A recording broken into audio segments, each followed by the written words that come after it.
Artigo 39 é vedado ao fornecedor de produtos ou serviços, dentre outras práticas abusivas. Primeiro, condicionar o fornecimento de produto ou de serviço ao fornecimento de outro produto ou serviço, bem como, sem justa causa, a limites quantitativos.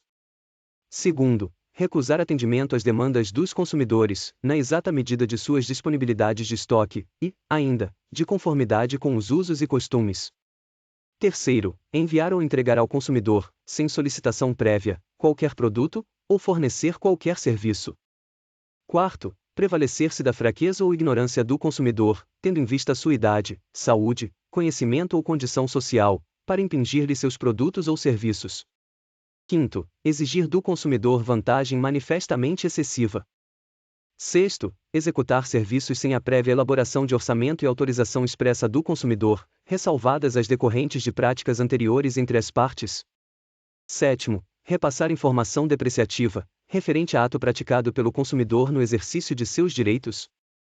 Oitavo, colocar, no mercado de consumo, qualquer produto ou serviço em desacordo com as normas expedidas pelos órgãos oficiais competentes ou, se normas específicas não existirem, pela Associação Brasileira de Normas Técnicas ou outra entidade credenciada pelo Conselho Nacional de Metrologia, Normalização e Qualidade Industrial.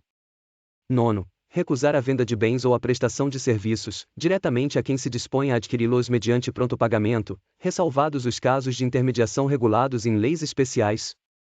Décimo, elevar sem justa causa o preço de produtos ou serviços. 12º, deixar de estipular prazo para o cumprimento de sua obrigação ou deixar a fixação de seu termo inicial a seu exclusivo critério. 13º, aplicar fórmula ou índice de reajuste diverso do legal ou contratualmente estabelecido.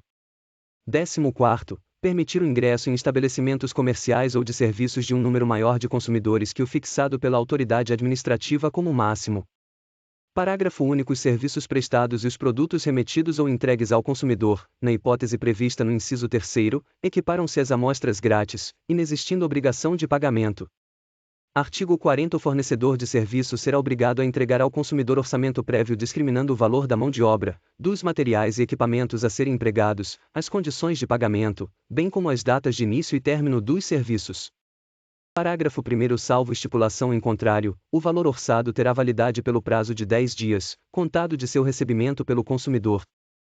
Parágrafo 2º. Uma vez aprovado pelo consumidor, o orçamento obriga os contraentes e somente pode ser alterado mediante livre negociação das partes. Parágrafo 3º. O consumidor não responde por quaisquer ônus ou acréscimos decorrentes da contratação de serviços de terceiros não previstos no orçamento prévio. Artigo 41. No caso de fornecimento de produtos ou de serviços sujeitos ao regime de controle ou de tabelamento de preços, os fornecedores deverão respeitar os limites oficiais sob pena de não o fazendo, responderem pela restituição da quantia recebida em excesso, monetariamente atualizada, podendo o consumidor exigir à sua escolha, o desfazimento do negócio, sem prejuízo de outras sanções cabíveis. Artigo 42. Na cobrança de débitos, o consumidor inadimplente não será exposto a ridículo, nem será submetido a qualquer tipo de constrangimento ou ameaça. Parágrafo único. O consumidor cobrado em quantia indevida tem direito à repetição do indébito, por valor igual ao dobro do que pagou em excesso, acrescido de correção monetária e juros legais, salvo hipótese de engano justificável. Artigo 42. Em todos os documentos de cobrança de débitos apresentados ao consumidor, deverão constar o nome, o endereço e o número de inscrição no Cadastro de Pessoas Físicas, CPF ou no Cadastro Nacional de Pessoa Jurídica, CNPJ do fornecedor do produto ou serviço correspondente.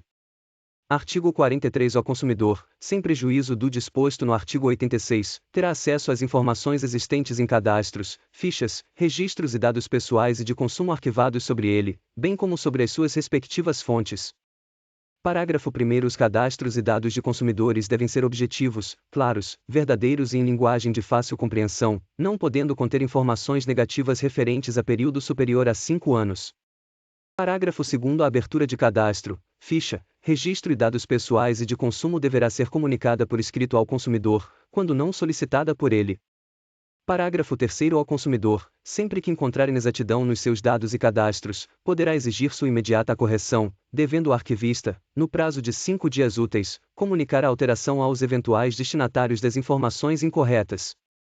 Parágrafo 4º. Os bancos de dados e cadastros relativos a consumidores, os serviços de proteção ao crédito e congêneres são considerados entidades de caráter público. Parágrafo 5º. Consumada a prescrição relativa à cobrança de débitos do consumidor, não serão fornecidas, pelos respectivos sistemas de proteção ao crédito, quaisquer informações que possam impedir ou dificultar novo acesso ao crédito junto aos fornecedores. Parágrafo 6º. Todas as informações de que trata o caput deste artigo devem ser disponibilizadas em formatos acessíveis, inclusive para a pessoa com deficiência, mediante solicitação do consumidor. Artigo 44. Os órgãos públicos de defesa do consumidor manterão cadastros atualizados de reclamações fundamentadas contra fornecedores de produtos e serviços, devendo divulgá-lo público e anualmente. A divulgação indicará se a reclamação foi atendida ou não pelo fornecedor. Parágrafo 1º. É facultado o acesso às informações lá constantes para orientação e consulta por qualquer interessado. Parágrafo 2º. Aplicam-se a este artigo, no que couber, as mesmas regras enunciadas no artigo anterior e as do parágrafo único do artigo 22 deste Código.